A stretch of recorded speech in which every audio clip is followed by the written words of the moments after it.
السلام علیکم ورحمۃ اللہ وبرکاتہ۔ الحمد للہ رب العالمین والعاقبۃ للمتقین والصلاۃ والسلام علی رسولہ الکریم، اما بعد۔ امام بخاری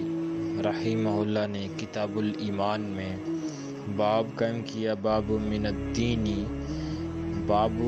الدین الفرار من الفتن، یعنی فتنوں سے دور بھاگنا یہ بھی دین ہی کا حصہ ہے، دین ہی میں شامل ہے۔ اس میں روایت ذکر کی حضرت ابو سعید الخدری رضی اللہ تعالیٰ عنہ کی، عظیم الشان صحابی ہیں۔ صحابہ سارے ہی عظیم، انمول اور جنتی ہیں انشاءاللہ۔ تو روایت جو آپ احباب کے سامنے ہے، اس روایت کا ترجمہ جو ہے وہ بھی آپ کے سامنے ہے۔ اس سے امام بخاری رحمہ اللہ کا مقصود اور مطلوب کیا ہے؟ امام بخاری رحمہ اللہ کا مقصود و مطلوب دین کی حفاظت کرنا ضروری ہے، یعنی کہ امام بخاری اس باب کو قائم کرنے کے بعد نبی کریم صلی اللہ علیہ وسلم کی اس حدیث سے امتیوں کو، نبی کی امت کو یہ بتانا چاہ رہے ہیں کہ دین کی حفاظت کرنا یہ ہر حال میں ضروری ہے، لازم ہے۔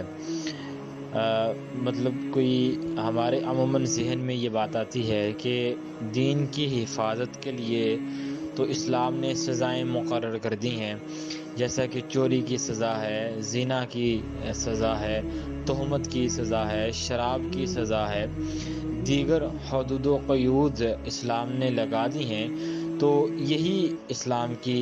حفاظت ہے، گویا کہ ان کے اوپر عمل اگر کوئی حاکم، اگر کوئی معاشرہ، اگر کوئی ملک کرتا ہے تو وہ گویا کہ دین کی حفاظت ہوگی۔ یہ ہمارے عام سا ہماری سوچ ہے، لیکن امام بخاری رحمہ اللہ یہ کہتے ہیں کہ ان کے علاوہ ہر انسان کے اوپر یہ ذمہ داری بنتی ہے کہ وہ دین کی حفاظت کرے۔ اب وہ زبان سے، ہاتھ سے، وہ اپنی تبلیغ سے، وہ اپنے افعال سے، وہ اپنے کام سے، مختلف طریقوں سے وہ دین کی حفاظت کر سکتا ہے۔ اگر دین کی حفاظت کی خاطر مسلمان کو اپنا وطن بھی چھوڑنا پڑے تو وہ وطن چھوڑ دے، لیکن اپنا دین بچا لے۔ ایک طرف معاملہ دین کا ہے اور ایک طرف معاملہ انسان کی عزت کا ہے۔ تو امام بخاری رحمہ اللہ کا اس باب کو لانے کے بعد مقصد یہ ہے کہ اگر دین بچانے کے لیے عزت کا جو ہے وہ سودا کرنا پڑے تو انسان کو عزت جو ہے وہ اس کی فکر نہیں کرنی چاہیے، بلکہ اللہ کا نبی کے ذریعے دیے ہوئے جو دین اسلام ہے اس کی عزت کو جو ہے وہ مقدم رکھنا چاہیے۔ یہ بھی ایک دین کا حصہ ہے۔ اب اس حدیث میں جو لفظ ہے جس سے ہمارا استدلال بھی ہے، اور امام بخاری رحمہ اللہ نے بھی اس کو ذکر کیا ہے، کیونکہ حدیث میں الفاظ ہیں یفروا بدینہ من الفتن، تو یہ دین سے بچانے کے لیے بھاگ جائے۔ یہ جو الفاظ ہیں کہ اپنے دین کو بچانے کے لیے یفروا بدینہ من الفتن، تو اس مسئلے میں علماء کا اختلاف ہے کہ کیا وہ اپنے دین کو بچانے کے لیے بھاگ سکتا ہے، خلوت اختیار کر سکتا ہے، وطن چھوڑ سکتا ہے، یا وہ لوگوں میں رہے۔ یعنی کہ اختلاف اس بات میں ہے کہ عزت بہتر ہے یا اختلاط بہتر ہے۔ تو صحیح بات یہی ہے کہ اگر عزت بغیر دین کے محفوظ نہ ہو، اگر عزت بغیر دین کے محفوظ نہ ہو تو پھر خلوت جو ہے اس کو اختیار کرنا بہتر ہے۔ لیکن جب تک لوگوں کے درمیان رہ کے انسان اللہ کے دین کو محفوظ رکھ سکتا ہے، دین کے اوپر عمل کر سکتا ہے، اور اسلامی احکامات کے اوپر پابندی کرنے کی اوپر کوئی دشواری نہیں ہے، کوئی رکاوٹیں نہیں ہیں، تو پھر لوگوں میں اختلاط، یعنی کہ لوگوں کے ساتھ مل جل کے رہ کر دین کی تبلیغ اور دین کی حفاظت کا ذمہ لینا یہ افضل اور اولیٰ ہے۔ کیونکہ دنیا میں انسان جس معاشرے میں زندگی گزارتا ہے، اگر اسی دنیا یا اسی معاشرے یا اسی ملک سے وہ الگ تھلگ ہو جائے گا، یعنی کہ اگر ایک معاشرے میں انسان ہے اور بہت تقویٰ اور پرہیزگار ہے، تو ایسی صورت میں اگر وہ علیحدگی اختیار کر لے گا، معاشرہ چھوڑ دے گا، تو وہ جو باقی ماندہ لوگ ہیں، باقی باشندے ہیں، وہ تو پھر دین سے جو ہے وہ اور دور ہو جائیں گے۔ ان کے اندر رہ کے اصلاح جو ہے وہ ہمیں کرنا چاہیے۔ اگر لگتا ہے کہ میرا ان کے اندر رہ کے میرا اسلام اور میرا ایمان خطرے میں ہے، تو پھر ایسی صورت میں وہاں سے ہجرت کر کے کسی ایسے معاشرے میں سکونت اختیار کی جا سکتی ہے جہاں پہ انسان کے دین کا کوئی حفاظت کا مسئلہ نہ ہو، یعنی کہ بعض ممالک میں۔ لیکن اس کا مطلب یہ ہرگز نہیں ہے کہ آپ اپنی علاقے گھر کو چھوڑ کر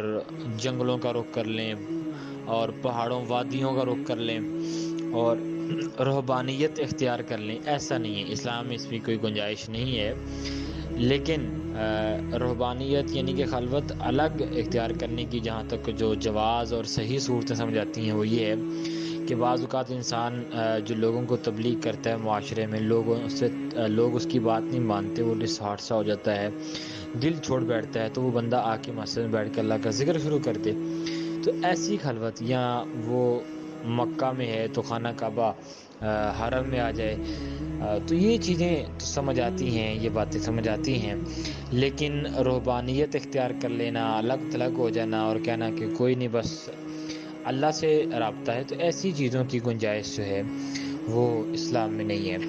اب اس حدیث میں جو الفاظ ہیں کہ جو اللہ کے نبی نے کہا کہ یوشک ان یکون خیر مال المسلم غنم یتبع بها شعف الجبال و مواقع القطر، یہ روایت جس میں مسلمانوں کا جو بہترین اور عمدہ مال ہے وہ اللہ کے نبی نے بکریوں کو کہا ہے۔ اس کی کیا وجہ ہے کہ اللہ کے نبی نے بکریوں کو بہترین مسلمان کا مال کیوں کہا ہے؟ بکریوں کو بہترین مال کہنے میں حکمت یہ ہے کہ دین کی حفاظت کے لیے جب انسان خلوت اختیار کرتا ہے تو جہاں پہ وہ رہے گا، مثلا اگر وہ ایک معاشرے سے اپنی وہ کوچ کرتا ہے اور کسی دوسرے معاشرے میں جاتا ہے، یا وہ واقعتاً ایسی جگہ پہ رخ کرتا ہے جہاں پہ انسانی ضروریات جو ہیں وہ ناپید ہیں، تو وہاں پہ اس کو کھانے کی، لباس کی، رہنے کی اور چیزوں کی ضرورت پڑ سکتی ہے۔ تو فقہا یہ کہتے ہیں کہ اگر وہ خلوت اختیار کرے گا تو پھر اس کو کھانے پینے کی ضرورت ہے، تو بکریوں سے وہ دودھ پی سکتا ہے، اپنی زندگی گزار سکتا ہے، اور ایون کہ بکریوں کو میں سے کچھ ذبح کر کے اس کا گوشت بھی کھا سکتا ہے، اس کا دودھ اس سے لطف اندوز ہو سکتا ہے۔ اور اسی طرح اگر اس کو سردیوں کا موسم ہے تو اس کی کھال سے جو ہے وہ لباس بھی بنا سکتا ہے، اور مطلب اس کی بہت سی، اور جوتے وغیرہ بھی ممکنات میں سے ہیں۔ تو یہ ساری چیزیں جو ہیں اس کی کھال کو سردی سے بچاؤ کا ذریعہ بھی یہ بھی ایک چیز ہے۔ تو اس سے معلوم ہوتا ہے کہ اللہ کے نبی نے جو یہ بات کہی ہے کہ بہترین مال ہے بکریاں، تو یہ بکریوں کو بہترین مال کہنے کی وجوہات اب آپ کے سامنے میں نے بیان کی ہے، تو واقعتاً ایسی ہے۔ اب کیونکہ ایسی کچھ صورتحال بہت کم ہے، اگر ہو بھی تو آن لائن کچھ چیزیں ایسی ہوتی ہیں کہ ہم اس کے آرڈرز کر سکتے ہیں، کچھ چیز منگوا سکتے ہیں، کچھ چیز ہم لے سکتے ہیں، کھا سکتے ہیں، مارکیٹس جو ہیں وہ اوپن رہتی ہیں لیٹ نائٹ تک، تو کہنے کا مقصد یہ ہے کہ آج بھی اگر کوئی ایسی صورت پیش آتی ہے تو اس طرح کی چیزوں کو ساتھ رکھنا جو ضروریات زندگی کی ہوں تو وہ اس سے ہی ہوگا کہ انسان کی زندگی جو ہے وہ جہاں اللہ کے ساتھ رابطہ رہے گا اور انسان کو اس رابطہ قائم رکھنے کے لیے انسانی